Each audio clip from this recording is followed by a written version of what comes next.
इस वीडियो में हम क्लास 10 मैथ्स के एक्सरसाइज 3.2 का क्वेश्चन नंबर 1 करेंगे और इस क्वेश्चन को करते हुए आपको ये आ जाएगा कि कैसे सब्स्टिट्यूशन मेथड से हम पेयर ऑफ लीनियर इक्वेशंस को सॉल्व करते हैं। तो ये टोटल 6 पार्ट्स इस क्वेश्चन के हैं, वन बाय वन हम इन्हें करेंगे। और देखो इसमें डिफरेंट डिफरेंट टाइप्स के क्वेश्चंस हैं, किसी में पॉइंट है, किसी में फ्रैक्शन है, तो काफ़ी सारी टाइप्स के इसमें क्वेश्चंस हैं। तो बेसिकली इस पूरे क्वेश्चन को करते हुए, यानी जो ये 6 पार्ट्स हैं, पूरा इसको करते हुए आपको ये मेथड एकदम अच्छे से आ जाएगा। तो one by one in parts को करते हैं। तो ये है फर्स्ट क्वेश्चन और यहाँ पे हम इनको नाम दे देते हैं equation number 1 and equation number 2। और ध्यान रखना हमने इन्हें सॉल्व करना है सब्स्टिट्यूशन मेथड से। अब देखो सब्स्टिट्यूशन मेथड में होता क्या है, पहले तो आप ये समझो। देखो ये आप जानते हैं कि हमारे पास अगर एक इक्वेशन है, एक इक्वेशन, तो उसमें एक वेरिएबल होना चाहिए सॉल्व करने के लिए, तो हो जाता है। तो अगर मान लो एक इक्वेशन है, उसमें चाहे कितना भी एक्स, कितनी भी कैसे भी तरह से लिखा है, जैसे x प्लस 2x हो गया, प्लस 8 हो गया, इज इक्वल टू 100 हो गया, आप x की वैल्यू फाइंड कर लेंगे आराम से, है ना। यानी देखो, यानी एक इक्वेशन में अगर एक सिंगल वेरिएबल है तो हम उस वेरिएबल की वैल्यू फाइंड कर सकते हैं।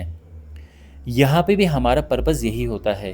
तो यहाँ पे हम क्या करते हैं कि एक इक्वेशन को लेते हैं और वहाँ से एक वेरिएबल को दूसरे में सब्स्टिट्यूट कर देते हैं और फाइनली हमारे पास क्या आ जाता है, एक ऐसी इक्वेशन आ जाती है जिसमें एक ही वेरिएबल है, दो वेरिएबल नहीं है। जैसे कि यहाँ पे एक इक्वेशन में दो वेरिएबल आपको दिख रहे होंगे। तो अब क्या करेंगे, देखो तो हम यहाँ पे कोई भी एक, दोनों में से एक की कोई भी ले सकते हैं, दोनों ही आसान इक्वेशंस हैं। तो अगर हम इक्वेशन नंबर 1 लें, फ्रॉम इक्वेशन नंबर 1, इक्वेशन 1 हमारे पास क्या है, x plus Y is equal to 14। यहाँ से हम या तो x निकालो y की टर्म्स में या y निकालो x की टर्म्स में। तो अगर हम y निकालते हैं x की टर्म्स में तो ये आ जाता है ये। अक्सर हम ये करते हैं कि जो सबसे आसान हो वो करते हैं। अगर y x की टर्म्स में निकालना आसान लग रहा है तो वो कर देते हैं, और या फिर x अगर y की टर्म्स में निकालना आसान लग रहा है तो वो कर देते हैं। कोई ज़रूरी नहीं कि हमने ऐसा ही करना है कि y यहाँ पे लिखो x उधर लिखो। हम यहाँ पर ये भी कर सकते हैं कि x इधर है और y उधर ले गए, और इस केस में दोनों ही आसान लग रहे हैं। तो खैर फिलहाल हम लेते हैं y is equal to 14 minus X. इसको हम एक या तो इक्वेशन नंबर 3 ले लें या ज़रूरत नहीं है, जो भी है ठीक है ना। मैं अक्सर इसको 3 लिख देता हूँ। अब हमने क्या करना है कि इसे यहाँ से इसमें सब्स्टिट्यूट करना है। तो हम लिखेंगे कि substituting the value of y in equation number 2। तो इक्वेशन नंबर 2 ये है, और y की जगह पे हमने ये रखना है। ध्यान से देखो, और ये आ गया है 4। देखो हमने इक्वेशन नंबर 2 में क्यों रखा, बिकॉज इक्वेशन नंबर 1 को ही हमने कन्वर्ट किया है। ओके, तो जब हमने इक्वेशन नंबर 1 लिया ये लिखने के लिए, तो अब हम इक्वेशन नंबर 2 में पुट करेंगे। वापस 1 में पुट करोगे तो दोनों साइड कट जाएगा, बराबर ख़त्म। ये है। अब यहाँ से हमने x की वैल्यू फाइंड करनी है, क्योंकि अब सिंगल इक्वेशन है और सिंगल वेरिएबल है। तो ये होगा x माइनस 14, माइनस माइनस का हुआ प्लस, ये हो जाएगा देखो 2x, और 14 माइनस में उधर जाएगा तो प्लस 14 हो जाएगा। ठीक है, तो यहीं पे लिख देते हैं 2x इज इक्वल टू, ये हो जाएगा 4 प्लस 14 18, और x हो जाएगा 2 से डिवाइड करेंगे हम, x आ जाएगा 9, x आ चुका है।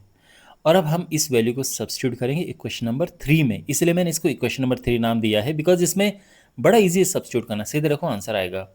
नहीं तो आप रखने को यहाँ भी रख सकते हो, यहाँ भी रख सकते हो, बट ये सबसे ईजी है ऑलरेडी, बिकॉज शेप बनी हुई है, डायरेक्ट y आएगा। तो substituting the value of x in equation number 3, तो y हो जाएगा क्या, देखो 14 माइनस और x तो है 9, तो यानी ये आ जाएगा 5। So therefore x is equal to 9 and y is equal to 5, और ये हमारा आंसर है। और ये क्वेश्चन सॉल्व हो चुका है। आई होप आपको ये सोल्यूशन समझ आया होगा। सेकंड पार्ट है, सेकंड क्वेश्चन हम कह सकते हैं। इसे हमने सॉल्व करना है। s एंड t इसमें वेरिएबल्स हैं जिनकी हमने वैल्यू फाइंड करनी है, तो इनको नाम दे देते हैं equation number 1 and equation number 2। देखो इक्वेशन नंबर 1 अपनी सीधी सादी फॉर्म में है, बट इक्वेशन नंबर 2 आप देखें तो इसमें डिनोमिनेटर हैं और ये हमें परेशान करेंगे सॉल्व करने के दौरान, तो इनको हटा देते हैं यहाँ से। तो अब हम क्या करेंगे, इक्वेशन नंबर 2 को सिंप्लीफाई करते हैं।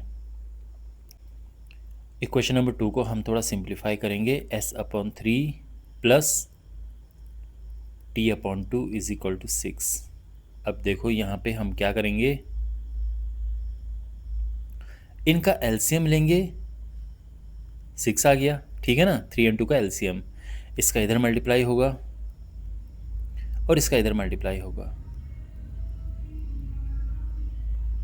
और यहाँ पे हम अब क्या करेंगे, cross multiply. So 2s plus 3t is equal to 36। तो ये इक्वेशन अब ये बन गई है, एकदम सीधी सादी इक्वेशन बन गई है। इसको हम इक्वेशन नंबर 3 नाम दे देते हैं। तो अब ये ध्यान रखो कि हमारे पास एक इक्वेशन तो ये है और दूसरी इक्वेशन ये है, क्योंकि इक्वेशन नंबर 2 ही ये है। ओके, तो इन दोनों को हमने सॉल्व करना है। अब ये दोनों इक्वेशन से ये ध्यान रखना। खैर, अब यहाँ पे हमने क्या करना है, जैसे हम करते ही हैं कि इन दोनों में से कोई भी एक इक्वेशन लो और जैसे हम करते हैं एक वेरिएबल को दूसरे वेरिएबल की टर्म्स में रखो। तो देखो ये साफ आपको समझ आ रहा होगा कि इसको लेना तो कोई फ़ायदा नहीं है, क्योंकि इसमें अगर हम s को t के टर्म्स में निकालें या t को s के टर्म्स में, मुश्किल आने वाली है। बट ये आसान है, तो हम लिखेंगे फ्रॉम इक्वेशन नंबर 1।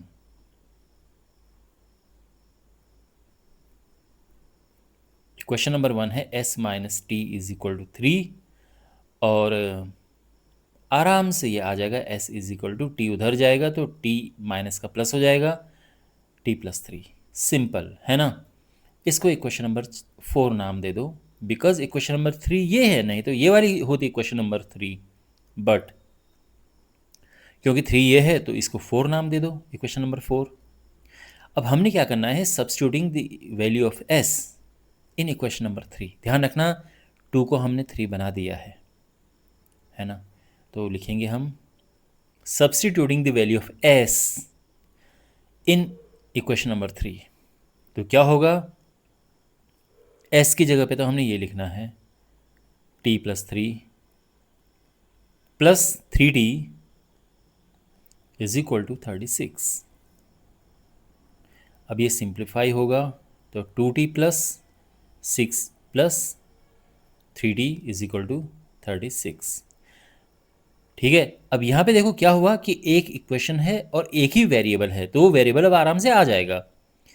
तो यहाँ पे ये होगा 5t 2t प्लस 3t, और 6 उधर चला जाएगा। ठीक,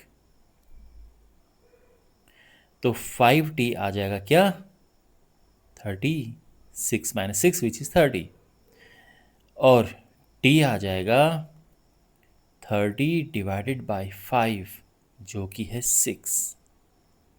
t आ चुका है 6, समझे। अब हमने t की वैल्यू को कहाँ रखनी है, तो t की वैल्यू हम यहाँ रख सकते हैं, हम यहाँ रख सकते हैं, हम यहाँ रख सकते हैं, हम यहाँ रख सकते हैं, कहीं भी रख सकते हैं। सबसे ज़्यादा आसान कौन सा लग रहा है आपको रखना कि सबसे आसानी से वैल्यू आ जाएगी, वो है इक्वेशन नंबर 4। तो जब हम क्या करते हैं कि एक वेरिएबल को दूसरे वेरिएबल की फॉर्म टर्म्स में लिखते हैं ना, सब्स्टिट्यूट करने से पहले, वो वाली इक्वेशन बेस्ट होती है रखने के लिए, क्योंकि डायरेक्ट अब s आ जाएगा। तो हम वही लिखेंगे कि substituting the value of t in equation number 4। तो क्या होगा, इक्वेशन नंबर 4 ये है, s is equal to T plus 3। t क्या है 6, तो 6 प्लस 3 हो जाएगा, और 6 प्लस 3 यानी 9, है ना। t की जगह पे हमने ये रखा 6, 6 प्लस 3 9। t आ चुका है, s आ चुका है, तो फाइनल आंसर हम लिख देंगे so therefore s is equal to 9, t is equal to 6, और ये हमारा आंसर है। ओके, आई होप आपको ये सोल्यूशन भी समझ आया होगा। और अब हमारे पास है थर्ड पार्ट, ये इक्वेशन नंबर 1, इक्वेशन नंबर 2।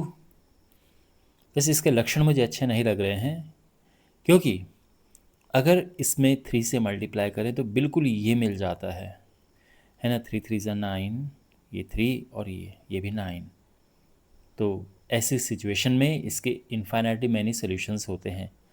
लेकिन अब देखते हैं कि ये सॉल्यूशन कहाँ जाता है, क्योंकि हमने सीधा सॉल्व करना है। इसमें ये नहीं कहा गया कि पहले चेक करो और फिर सॉल्व करो, नहीं, सब्स्टिट्यूशन मेथड से करना है और हमने सीधे सॉल्व करना है। खैर, फिलहाल बिना कुछ और सोचे हम वही प्रोसेस फॉलो करते हैं जो अभी तक करते आए हैं। तो हम अब इनमें से कौन सी इक्वेशन लें जो आसान रहेगी, तो ये आसान रहेगी। तो from equation number 1, 3x minus Y is equal to 3। और यहाँ पे देखो, अगर हम x को y के टर्म्स में लिखते हैं तो मुश्किल होगी हमें, क्योंकि हमें लिखना होगा 3y is equal to Y plus 3। बाद में 3 को यहाँ से नीचे लेके आना होगा, तो x y के टर्म्स में ऐसा आ जाएगा, और ये मुश्किल लग रहा है। देखो, कभी कभार करना भी पड़ जाता है, ऐसे लेना पड़ जाता है। लेकिन जब हमारे पास इससे अच्छा ऑप्शन है तो फिर बेटर है कि दूसरा ऑप्शन लें हम यहाँ पे। तो यहाँ पे देखो, अगर हम y को लें x के टर्म्स में तो बहुत बढ़िया सा आ जाएगा। तो पहली बात तो ये है कि इसको उधर लेके जाओ, उससे क्या होगा कि y पॉजिटिव आ जाएगा। अब पूरा पलट दो, y is equal to 3x minus 3, है ना। y इधर लिख दो, ये पूरा इधर लिख दो।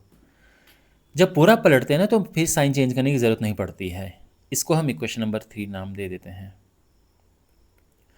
अब हम क्या करेंगे, इसको हम रखेंगे इसमें, substituting the value of y in equation number 2।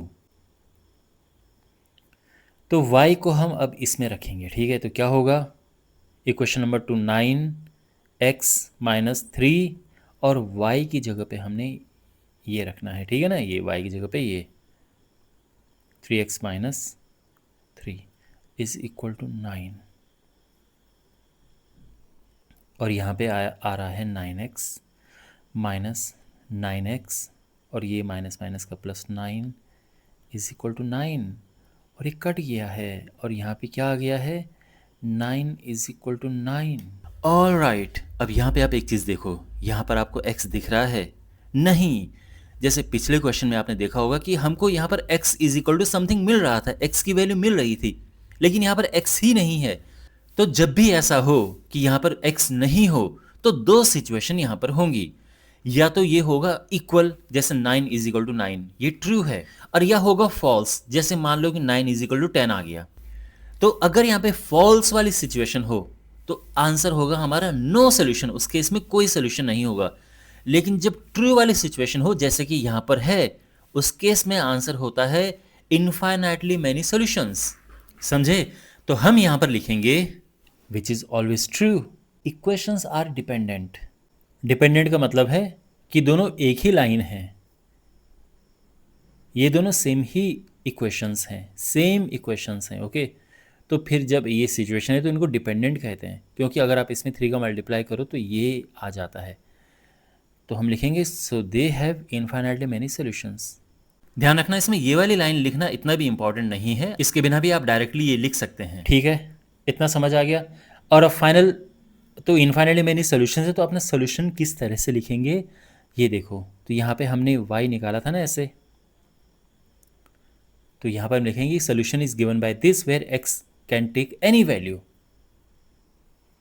The solution is given by this, जो हमने यहाँ पे लिखा था, where x can take any value, और ये हमारा आंसर है, ठीक है। तो इस तरह से हम लिखेंगे कि solution is given by this where x can take any value. Simply यही याद रखना, जब भी हमारे पास इनफाइनाइट मैनी सॉल्यूशंस वाला कोई सीन बनता है तो इस तरह से अपना सॉल्यूशन हम लिखते हैं। Okay, keep in mind. Alright, now we have fourth part, और यहाँ पे equation number 1 and equation number 2। Clearly आप यहाँ पे देख रहे हैं कि ये पॉइंट में है, डेसिमल्स में, और ऐसे में सॉल्व करना आगे अनकंफर्टेबल रहेंगे हम, इनकन्वीनियंट रहेगा, तो इसके डेसिमल हटा देते हैं। कैसे हटाएंगे? इक्वेशन नंबर 1 में 10 से मल्टीप्लाई करो, इसमें भी 10 से मल्टीप्लाई करो, तो हम लिखेंगे multiplying equation number 1 and equation number 2 by 10। तो जब हम 10 से मल्टीप्लाई करेंगे इसमें तो क्या बन जाएगा? 10 से मल्टीप्लाई करेंगे 2 हो जाएगा, 2x plus 3y is equal to 13, और इसमें भी करेंगे तो ये हो जाएगा 4x plus 5y is equal to 23। समझे? और ये हमारी इक्वेशन नंबर 3 हो गई एंड इक्वेशन नंबर 4। यहाँ तक सब ठीक ठाक। अब हमने क्या करना है, यहाँ से कोई एक इक्वेशन उठानी है और उसमें हम एक वेरिएबल को दूसरे वेरिएबल की टर्म्स में लिखेंगे और फिर आगे सब्स्टिट्यूट करेंगे। लेकिन यहाँ पर कोई भी आसान नहीं है। कोई भी इक्वेशन हम यहाँ पे लेते हैं तो दोनों में ही प्रॉब्लम है। अगर हम ये लेंगे तो भी अपॉन में आएगा, और ये तो फिर कोई भी ले लो। तो हम लिखेंगे फ्रॉम इक्वेशन नंबर 3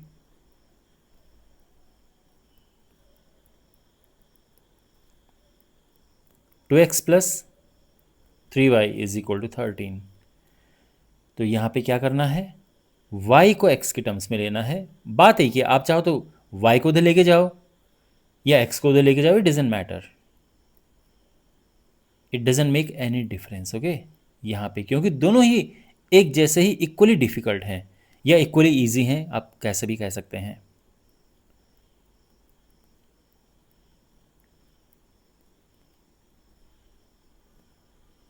ठीक है, यहाँ तक ये इक्वेशन नंबर 5 हो गया है, क्योंकि 4 तक ऑलरेडी हम ले चुके हैं। यहाँ पे y को हमने x के टर्म्स में लिख दिया है, और अब करते हैं सब्स्टिट्यूट।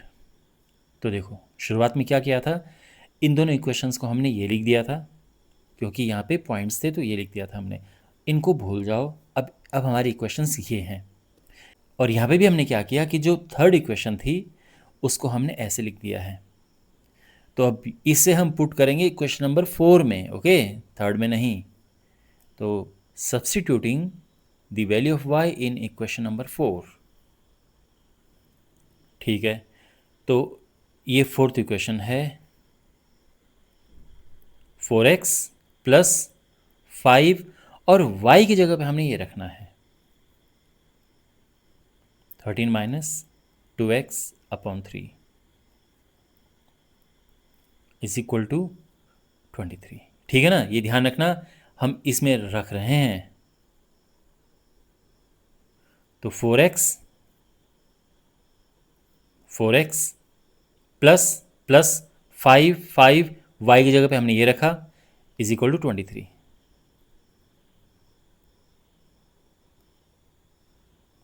क्लियर है? ऑलराइट, अब हम इसको सिंप्लीफाई करते हैं। 4x 5 का यहाँ मल्टीप्लाई करो, 65 minus 10x upon 3 is equal to 23। ठीक है ना, 5 का यहाँ मल्टीप्लाई कर दिया है, और ये अब 3 का इसमें करो मल्टीप्लाई। बेसिकली जैसे हम एलसीएम लेते हैं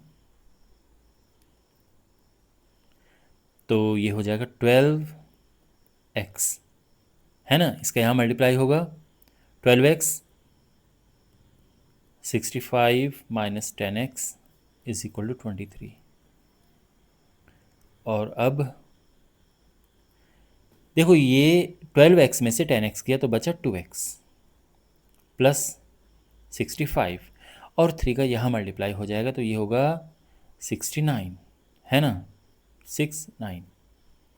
और अब हम क्या करेंगे, 65 को उधर लेके जाएंगे तो 2x हो जाएगा 69 माइनस 65,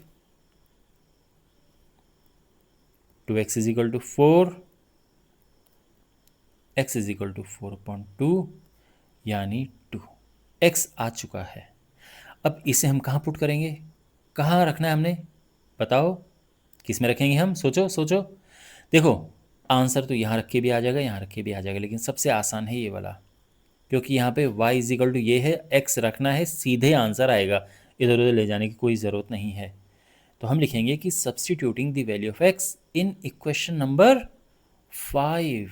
ओके, तो क्या होगा, इक्वेशन नंबर 5 क्या है, y is equal to 13 minus 2x upon 3।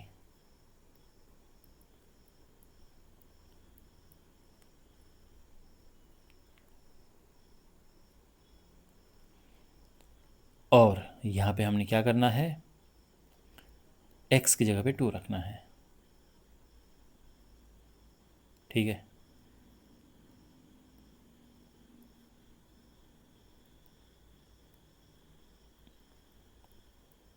Thirteen minus 4 upon 3, minus करेंगे तो 9 आएगा, 9 अपॉन 3, और 9 अपॉन 3 होता है 3, तो y 3 आ चुका है। तो therefore x is equal to, x क्या आया था हमारा, 2 आया था, and y is equal to 3, और ये आंसर आ चुके हैं। ओके, आई होप आपको ये सोल्यूशन भी समझ आया होगा। Now we have fifth part, और ये हम equation number 1 and equation number 2 ले लेंगे। यहाँ पर रूट में है, और देखो ऐसा भी नहीं कि अगर हम कुछ इसमें मल्टीप्लाई करें तो सिंपल हो जाएगा, ऐसा बिल्कुल नहीं होगा, तो हमको ऐसे ही लेकर चलना होगा। अच्छा, हालांकि इस क्वेश्चन में इसकी ज़रूरत नहीं पड़ेगी, फिर भी मैं आपकी जानकारी के लिए बता रहा हूँ कि रूट 8 होता है 2√2। कैसे, देखो, रूट 8 होता है 2 × 2 × 2, तो 2 बार जो 2 है वो बाहर आ जाएगा, एक ये वाला अंदर बच जाएगा, तो रूट 8 बेसिकली 2√2 होता है। तो अगर कहीं पे ज़रूरत पड़े तो ये बिल्कुल माइंड में रखना, बड़े काम आता है ये। रूट 8 होता है 2√2, कीप इन माइंड। ओके, अब यहाँ पे हम क्या करेंगे, वही एक इक्वेशन लो, एक वेरिएबल को दूसरे वेरिएबल की टर्म्स में रखो और फिर सब्स्टिट्यूट कर दो। तो यहाँ पे कोई भी एक लेंगे तो उतना ही मुश्किल है या उतना ही आसान है, जैसे जैसा भी आप कहें। तो हम लिखेंगे फ्रॉम इक्वेशन 1, ओके, इक्वेशन 1 क्या है,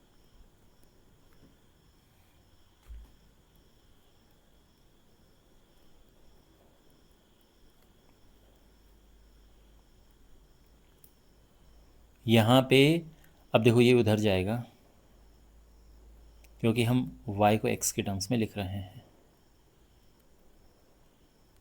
तो ये उधर जाएगा तो प्लस है, अभी माइनस हो जाएगा, और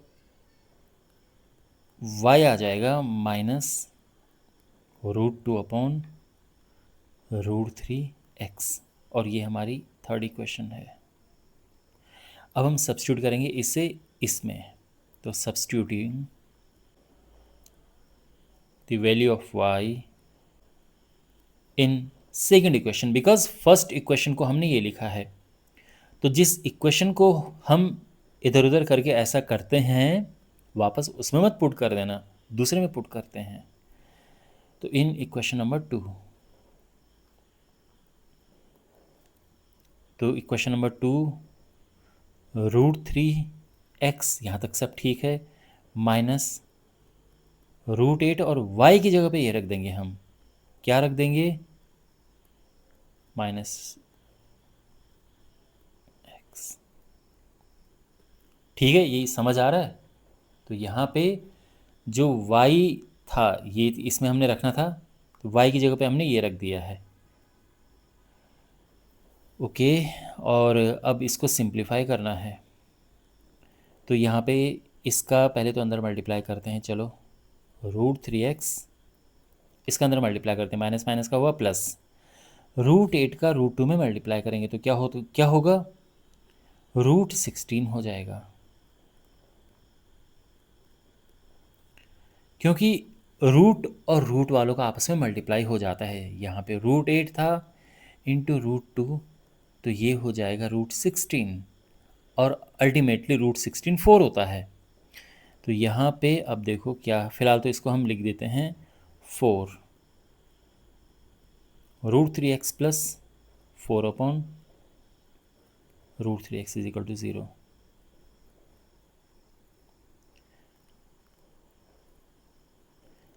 और √3 एलसीएम है, इसका यहाँ मल्टीप्लाई करेंगे तो 3 आएगा, प्लस 4x। अब ये इसका यहाँ मल्टीप्लाई होगा तो क्रॉस मल्टीप्लाई 0 हो जाएगा वो, और ऊपर क्या है 7x, और यहाँ से x क्या होगा 0/7, यानी 0, x 0 आ चुका है। और इसे हम पुट करेंगे इसमें, तो substituting the value of x इन कौन सी इक्वेशन, इक्वेशन नंबर 3। तो थर्ड इक्वेशन में हम पुट करेंगे तो y है -√2/√3x,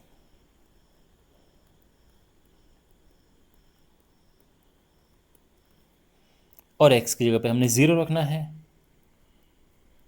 तो आप समझ रहे हैं ना कि क्या होने वाला है, ये भी 0 आ गया।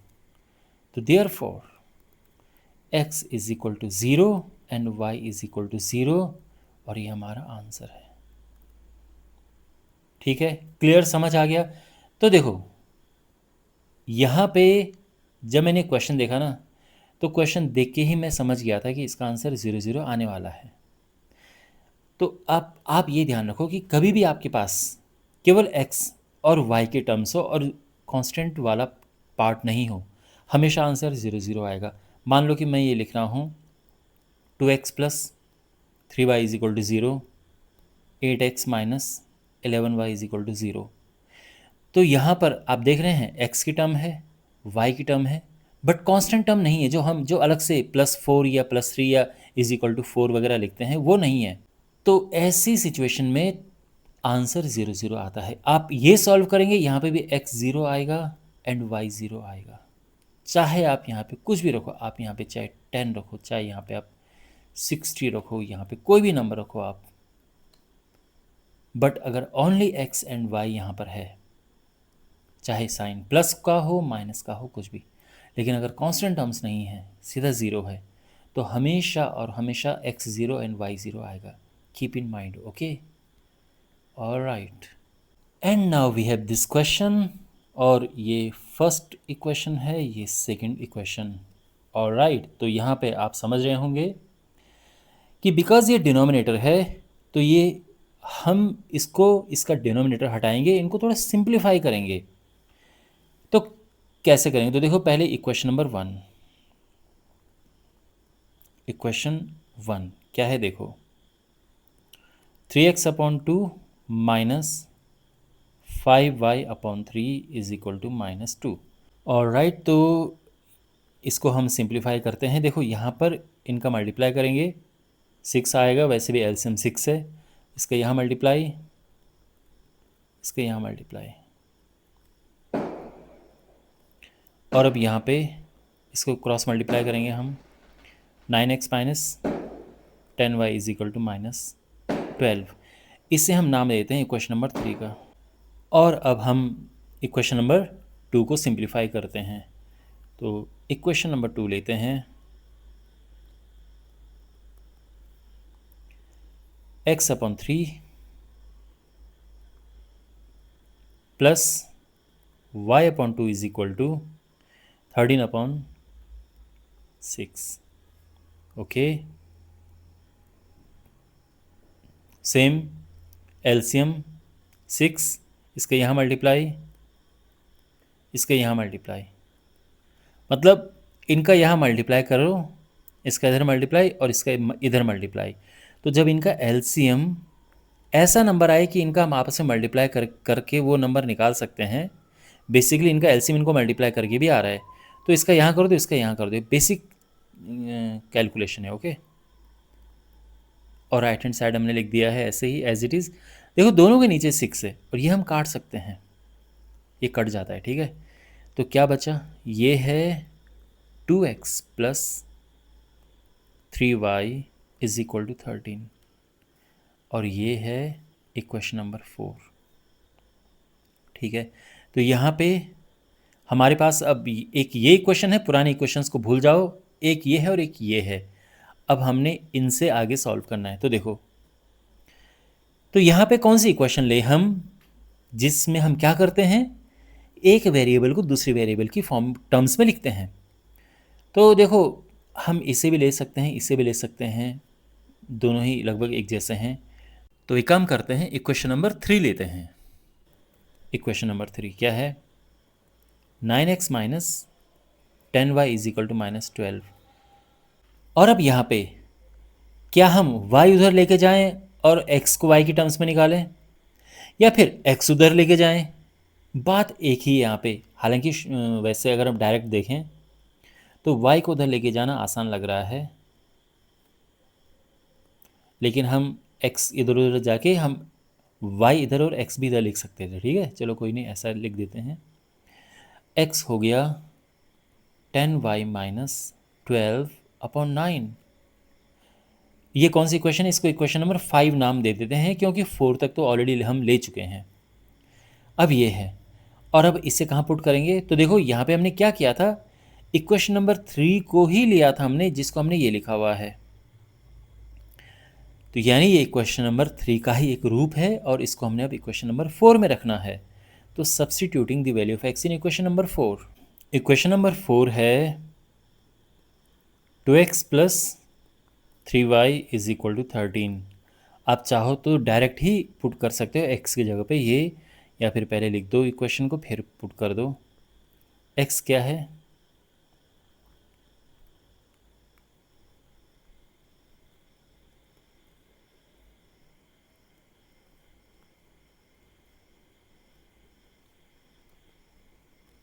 ओके, और अब बस इसको हमने सिंप्लीफाई करना, बिकॉज अब हमारे पास क्या है, एक इक्वेशन में एक वेरिएबल है, तो अब तो y आ ही जाएगा। तो यहाँ पे 2 का अंदर मल्टीप्लाई करेंगे तो ये आएगा 20y minus 24/9 plus 3y is equal to 13।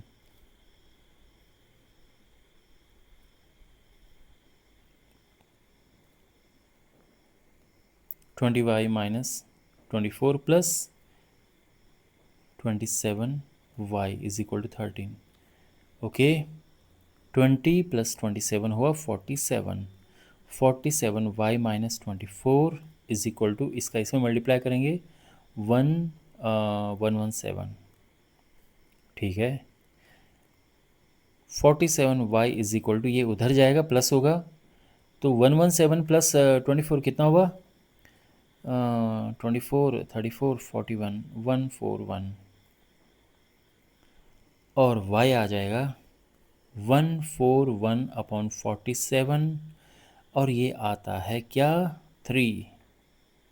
तो y3 आ चुका है। अब हम इसे सब्स्टिट्यूट करेंगे इस इक्वेशन में, इसमें। ठीक है, तो यहाँ से x आ जाएगा बड़े आराम से। तो substituting value of y in equation number 5। तो इक्वेशन नंबर 5 क्या है? x is equal to 10y minus 12/9।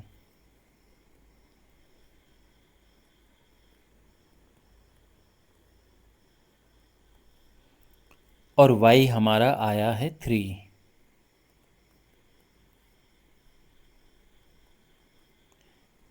यह आएगा क्या?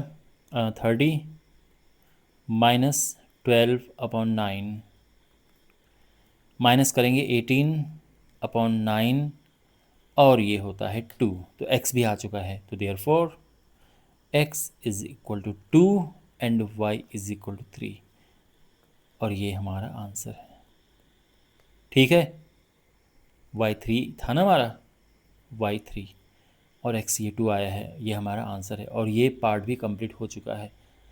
और इसी के साथ एक क्वेश्चन कंप्लीट होता है। मुझे उम्मीद है कि अभी तक तो आपको सब्स्टिट्यूशन से कैसे हम पेयर ऑफ इक्वेशंस को सॉल्व करते हैं ये समझ आ चुका होगा।